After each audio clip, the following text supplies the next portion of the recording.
মানুষকে বলবে এটাই, আর কিছুই আমরা করতে পারবো না। আমরা জানি আমাদের কাছে কোনো প্রশাসনিক ক্ষমতা নেই, সেই পর্যায়ে আমরা উঠতে পারিনি, কিন্তু সেই আমাদের যে ভোট দেওয়ার ক্ষমতাটা সেটা আমরা চাই যে সঠিক জায়গায় কাজে লাগাই। দেখুন আমরা এখন সব সময় আমরা প্রতিবাদ করছি ঠিক আছে, কিন্তু আলটিমেটলি একটা সময় এসে যখন আমাদের ক্ষমতা আমাদের হাতে আসবে তখন কিন্তু আমরা ভুল জায়গায় করে ফেলব।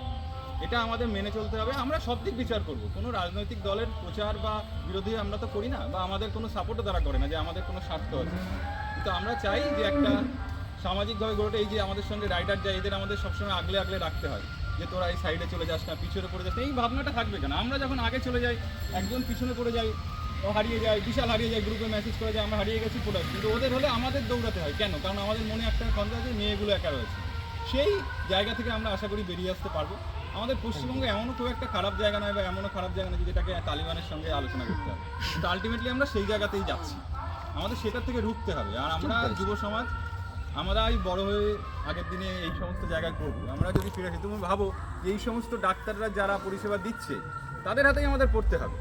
তারা এই যে পয়সা নিয়ে পাস করছে, এই যে আমরা জানছি, আমরা তো জানবো না। আমরা কারণ কোন ডাক্তারের কাছে জিজ্ঞেস করি যে তোমার ডিগ্রি কতটা ভালো, তুমি টাকা দিয়ে পাস করছো, কিন্তু আলটিমেটলি আমাদের স্বাস্থ্যের উপরে পড়ছে। অতএব এটা একটা চক্রাকার প্রবৃত্তি, আমাদের এর থেকে বেরোতে হবে, না হলে কিন্তু আমরা অনেক পিছিয়ে পড়বো।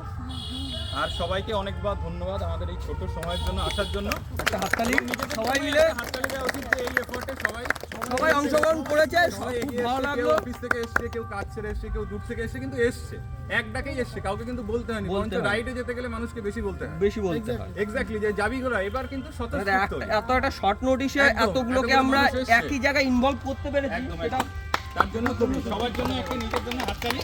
আর আমরা আমাদের আশেপাশে যেটুকু করার করব, আশেপাশের পরিবেশে কোনো মেয়ে যদি কোনোদিন কোনো হেল্প লাগে সেইটুকু অন্তত করার মতো ক্ষমতা যেন আমাদের থাকে। আমরা 10টা লোককে না দেখতে পারি, একটা লোককে দেখলেও অনেকটাই হয়ে যায়।